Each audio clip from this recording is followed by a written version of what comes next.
జానపద కళాకారులకి ప్రాతినిధ్యం లేని 99 రోజుల ప్రజాకళ కార్యక్రమం సంబంధించి అసలు వారు ఏం చెప్తారు ఏంటి అనే విషయాన్ని లైన్‌లోకి తీసుకొని కూడా అడుగుదాం.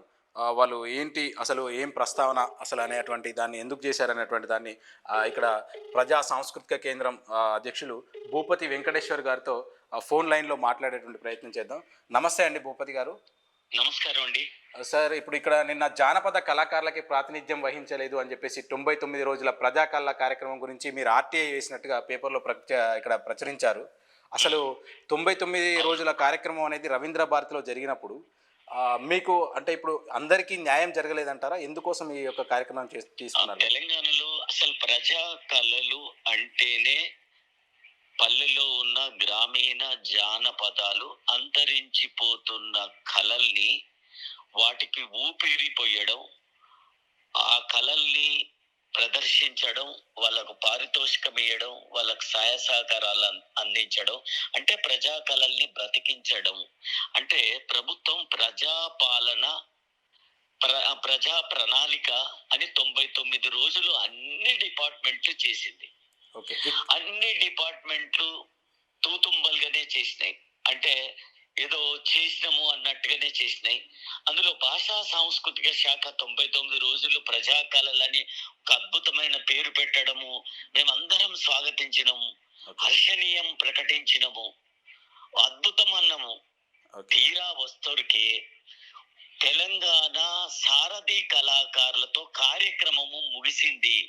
చిన్న చిన్న పిల్లల్ని బాలోత్సవాల్లో ఆడే బడి పిల్లల్ని కూడా తీసుకొచ్చి ఆడిపించారు తప్ప గ్రామీణ ప్రజా కళాకారుల్ని, అంతరించిపోతున్న కళారూపాల్ని, వైవిధ్యభరితమైన కళారూపాల్ని ప్రదర్శించలేకపోయారు. అంటే ఒకటండి ఇక్కడ 99 రోజుల ఒకటండి భూపతి గారు. మొత్తం ఓవరాల్ గా భాషా సాంస్కృతిక శాఖ ఈ విషయంలో చాలా నిర్లక్ష్యం వహించింది. అనేక మంది గ్రామీణ ప్రజా కళాకారులు దరఖాస్తులు పెట్టుకున్నారు. ఓకే. ఇప్పుడు ఒకటండి భూపతి గారు ఒక విషయం అండి. దరఖాస్తులకు కూడా అవకాశం ఇవ్వలే. ఒకటి ఇక్కడ ఏంటంటే ఇప్పుడు 99 రోజుల కార్యక్రమం నిర్వహించే ముందు కళాకారులకి కళారూపాలకు సంబంధించినటువంటి వివిధ ఆర్గనైజేషన్స్ ఉంటాయి కదండి. వారిని సంప్రదించి ఏ కళలు ఎప్పుడు ప్రదర్శిస్తున్నాము లేదంటే మీకు ఇంటిమేషన్ కానీ ఇట్లా నిర్వహిస్తున్నామని చెప్పేసి మీకు ఇంటిమేషన్ కూడా ఇవ్వలేదు. బాగా చెప్పారండి. ఇది ట్రాన్స్పరెన్సీగా అసలు ప్రజా కళలు నిర్వహించేటప్పుడు తెలంగాణలో ఉన్న సాంస్కృతిక సంస్థల్ని కానీ వ్యక్తుల్ని కానీ పిలిచే సాంప్రదాయం గతంలో ఉండేది. ఇప్పుడు అది లేదు. వాళ్ళే సొంతంగా నిర్ణయించుకున్నారు. ఎంత బడ్జెట్ తెలియదు, ఏ కళారూపాల్ని ఆహ్వానిస్తున్నారో చెప్పలేదు, పత్రికల్లో పెద్ద ఎత్తున ప్రచారం చేయలేదు, తర్వాత సంస్థల్ని పిలవలేదు. ఒక పారదర్శకంగా ఒక ట్రాన్స్పరెన్సీగా ఈ కార్యక్రమం జరగలేదు. కొంతమంది కవులను కళాకారులను పిలిచి చేనేత వస్త్రాలతో సాల్వాలతో సన్మానాలు చేసుకునే కార్యక్రమంగా మిగిలింది తప్ప అది ప్రజా కళలకు ఊపిరి పోసే విధంగా, ప్రాణం పోసే విధంగా ఆ కార్యక్రమం జరగలేదు. ఇది వాళ్ళు ప్రక్షాళన చేసుకోవాలి, రివ్యూ చేసుకోవాలి అనేది నా విజ్ఞప్తి. ఒకటండి ఇక్కడ అంటే ఇప్పుడు మరి ఏ కళలు ప్రదర్శించారు, ఎవరికి ఎంతమంది పాల్గొన్నారు, ఏ కళలు ప్రదర్శించారు అనేది మేము ఆర్టీఐ కింద బడ్జెట్, కళలు, అసలు ఎంతమంది కళాకారులు పాల్గొన్నారు, ఎంతమందికి పారితోషికాలు ఇచ్చిర్రు, ఏ కళారూపాలకు ప్రాణం పోసిర్రు, ప్రజా కళల పేరుతో ఏ ప్రజా కళారూపాన్ని బతికించిర్రు, ఇవన్నీ మేము పెట్టామండి. అది వాళ్ళు సమాధానం ఇస్తే అది పారదర్శకత, ఇవ్వకపోతే నియంతృత్వం. ఓకే. అంటే గతంలో కూడా మీరు రవీంద్ర భారతిని ముట్టడించినట్టు చాలాసార్లు అంటే కళాకారులకు న్యాయం జరగాలని చాలా పోరాటాలు కూడా చేశారు.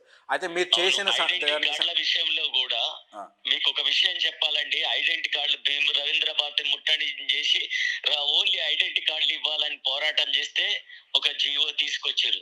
జీవో తీసుకొచ్చి ఐడెంటిటీ కార్డులు ఇస్తాం, తెలంగాణలో ఉన్న జానపద కళాకారులకు అందరికి ఇస్తామని చెప్పారు.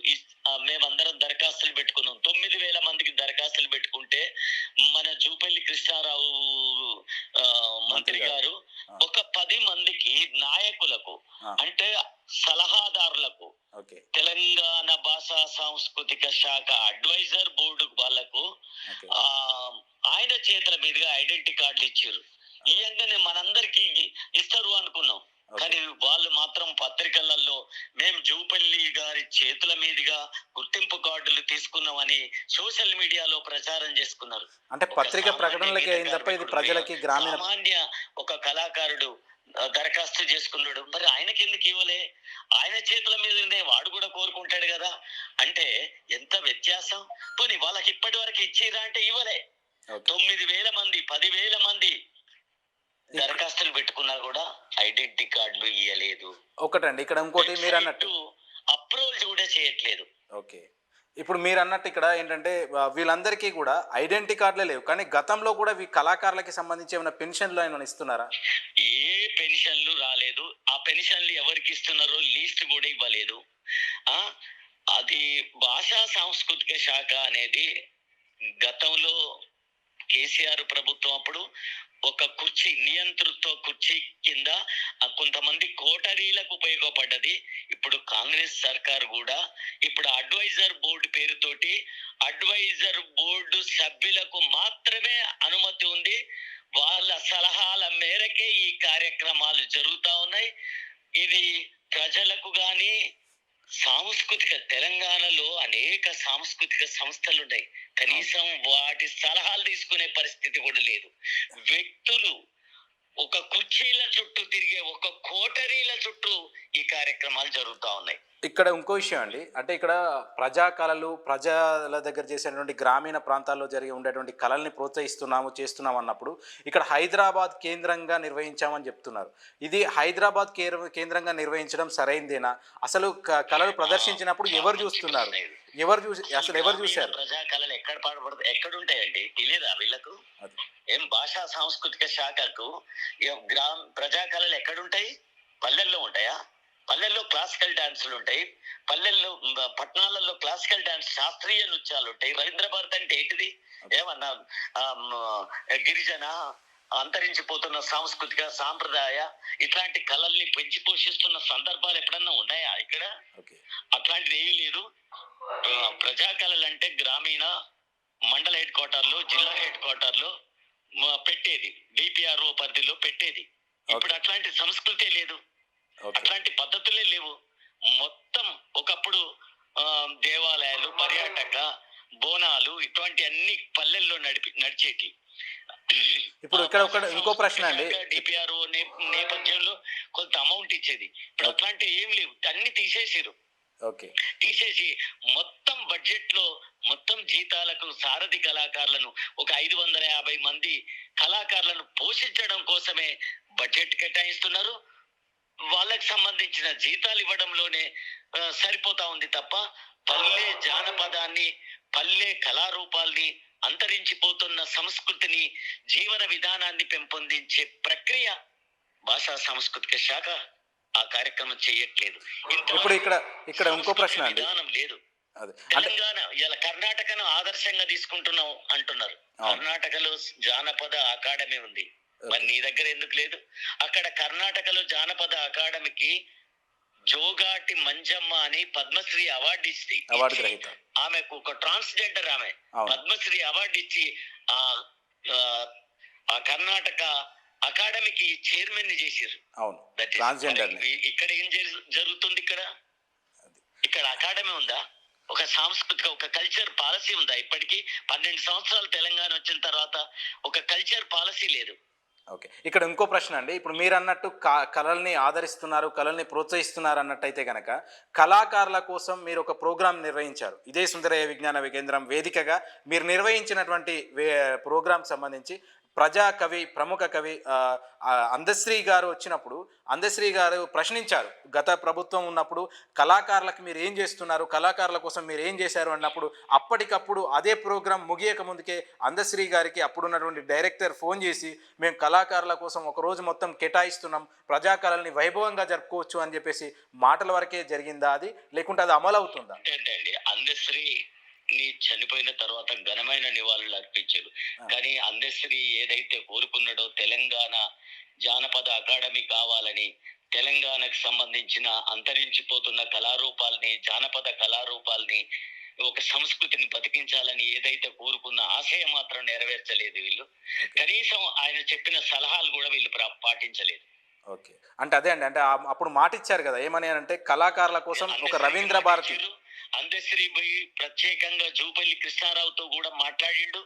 కానీ ఆ జూపల్లి కృష్ణారావు గారు వాటిని పెద్దగా పట్టించుకున్నట్టు మనకేం కనిపించలేదు.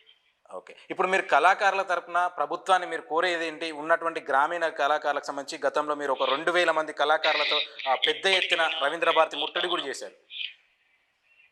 ఇప్పటికైనా భాషా సాంస్కృతిక శాఖకు చెప్తా ఉన్నాం, ప్రజా కళలు అంటే అధికార కళలు, అధికార కొలువుల్లో ఉన్న సారథి కళాకారుల బాధ్యత వాళ్ళ కళారూపాలు మాత్రమే వీక్షించడం కాదు. మీ ప్రభుత్వ ప్రచారాల కోసం ఆ కళారూపాలను ఆ సారథి కళాకారులను వాడుకోండి, మేము కాదంటలేము. కానీ అంతరించిపోతున్న ఒక సంస్కృతిని కాపాడుతున్న, మన తెలంగాణ యొక్క ఆటపాటల్ని కాపాడుతున్న, వాళ్ళ జీవన విధానాన్ని కాపాడుతున్న జానపద కళారూపాలను మాత్రం కాపాడట్లేదు. ఆ కళాకారులకు కనీస సహాయం అందించట్లేదు. ఈ పద్ధతుల్లో అత్యంత నియంతృత్వంగా నడిపిస్తున్నారు. కనీసం కళాకారులకు సంబంధించిన బోనాల విషయంలో గాని, కనీసం జాతరల విషయంలో గాని, ఒక ప్రచార విషయంలో గాని కళాకారులకి ఎటువంటి ప్రమేయం, ప్రాధాన్యత గ్రామీణ కళాకారులకి ఇవ్వడం లేదు. ఇది నిజంగా రవీంద్ర భారతి అని అంటే అది అగ్రహారాలుగా, అది ఒక ఒక పెద్ద పలుకుబడి కలిగిన వాళ్ళకు మాత్రమే రవీంద్ర భారతి అన్నట్టుగా, ఓ గిరిజన, ఓ ఆదివాసి, ఓ చెంచు, ఓ ట్రాన్స్జెండర్, ఒక అంధ వికలాంగులకు, కళాకారులకు, ప్రతిభా పాఠవాళ్ళున్న కళాకారులకు పట్టం కట్టే పరిస్థితిలో రవీంద్ర భారతి లేదు. ఓకే. ఇప్పుడు మీరు రవీంద్ర భారతి అన్నప్పుడు విభిన్న సంస్కృతులు అన్నప్పుడు విభిన్న జాతులకి, విభిన్న కులాలకు చెందిన వారందరినీ కూడా ఆదరించట్లేదని మీరు అంటారు. ఓకే. తప్పకుండా అండి. ఇప్పుడు ఇది చూశారు కదండి, ఈ జానపద కళాకారులకి ప్రాతినిధ్యం లేని 99 రోజుల ప్రజా కళలకు సంబంధించినటువంటి తెలంగాణ ప్రజా సాంస్కృతిక కేంద్రమైనటువంటి భూపతి అధ్యక్షులుగా ఉన్నటువంటి భూపతి గారితో తెలుసుకున్నాం. ఇప్పటికైనా భాషా సాంస్కృతిక విభాగం ఏదైతే ఉందో ఇప్పటికైనా కళల గురించి పట్టించుకొని కళాకారులకి న్యాయం జరిగేలా చూడాలని చెప్పేసి వారు కోరుతున్నారు. కళాకారులకు సంబంధించినటువంటి విషయంలో వాళ్ళకి పెన్షన్స్ కావచ్చు, కళల్ని ప్రదర్శించేటువంటి అవకాశం కూడా కల్పించకపోతే అప్పీల్ చేసుకున్నారు. వాళ్ళు చెప్పకపోయినా వీళ్ళు తెలుసుకొని దరఖాస్తులు చేసుకున్న వారికి కూడా 3 నెలలు గడిచినా కూడా వాళ్ళకి కనీస మెసేజ్ అందించలేదు. కనీసం మీరు అప్లై చేసుకున్నారు అనే విషయాన్ని కూడా చెప్పకపోతే ఏమైంది అని చెప్పేసి ఎక్కడున్న ఆసిఫాబాద్, కుమ్రం భీం అలాంటి దూర ప్రాంతాలైనటువంటి జిల్లాల నుంచి వచ్చి రవీంద్ర భారతి చుట్టూ తిరిగినా కానీ పట్టించుకున్నటువంటి పరిస్థితి, 99 రోజుల ప్రోగ్రాంలో ఒక్కరోజు కూడా అవకాశం కల్పించలేనటువంటి పరిస్థితి అని వాళ్ళు తెలియజేస్తున్నారు.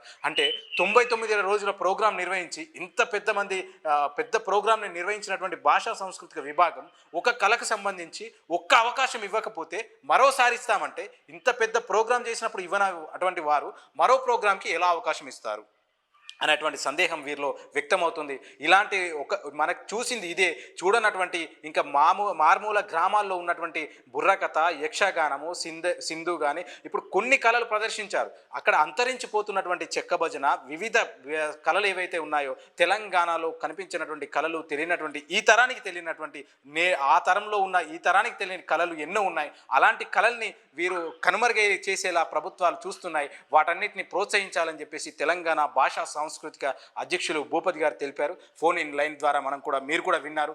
ఈ యొక్క కళాకారుల కోసం మీరు కూడా కామెంట్ చేస్తూ ఇది ప్రతి ఒక్క కళాకారుడికి న్యాయం జరిగేలా చూడాలని చెప్పేసి భాషా సాంస్కృతిక విభాగానికి చేరేలాగా మన ప్రయత్నం చేస్తామని చెప్పేసి భూపతి గారికి ప్రత్యేక ధన్యవాదాలు తెలియజేస్తున్నాం. రైట్ అండి. Thank you so much.